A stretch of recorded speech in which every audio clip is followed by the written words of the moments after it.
ये बड़ा एक मन में बच्चों के कंफ्यूजन रहता है कि इकोनॉमी और इकोनॉमिक्स ये हमेशा लड़ाई करते रहते हैं आपस में। तो बच्चा बता सकता है इकोनॉमी और इकोनॉमिक्स में क्या डिफरेंस मानते हो? इकोनॉमिक्स का मतलब जैसे पॉलिटिक्स होती है, क्योंकि क्या होता है पॉलिटिक्स का मतलब, पढ़ते हैं ना पॉलिटिकल साइंस हम लोग पढ़ते हैं, सोशियोलॉजी क्या होती है, मतलब बेसिक समझने की कोशिश करो कि इकोनॉमिक्स क्या होती है। जैसे मान लो आप इकोनॉमिक्स के बीए करो, बीए में इकोनॉमिक्स सब्जेक्ट हुआ मान लीजिए आपके पास, तो आप क्या पढ़ रहे होते हो उसके अंदर?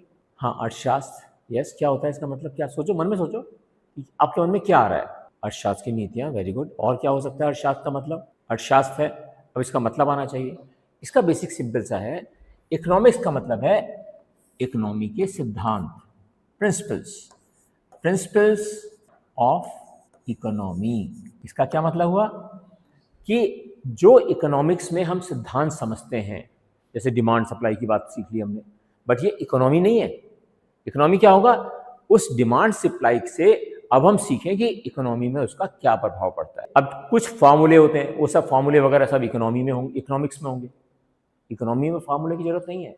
इसका मतलब ये हुआ बेटा कि जो इकोनॉमिक्स का इम्प्लीमेंटेशन है, सो इकोनॉमिक्स का इम्प्लीमेंटेशन इज इकोनॉमी। जब इकोनॉमी में हम कहते हैं इन्फ्लेशन पढ़ेंगे भाई, तो हम जो इकोनॉमिक्स के सिद्धांत हैं उनको अप्लाई करेंगे कि इन्फ्लेशन क्या होता है। हम पढ़ेंगे जब मॉनेटरी पॉलिसी, तो क्या होते हैं बॉन्ड्स, क्या होते हैं इंटरेस्ट रेट्स, ये सब तो चीज़ें वहाँ की इकोनॉमिक्स की।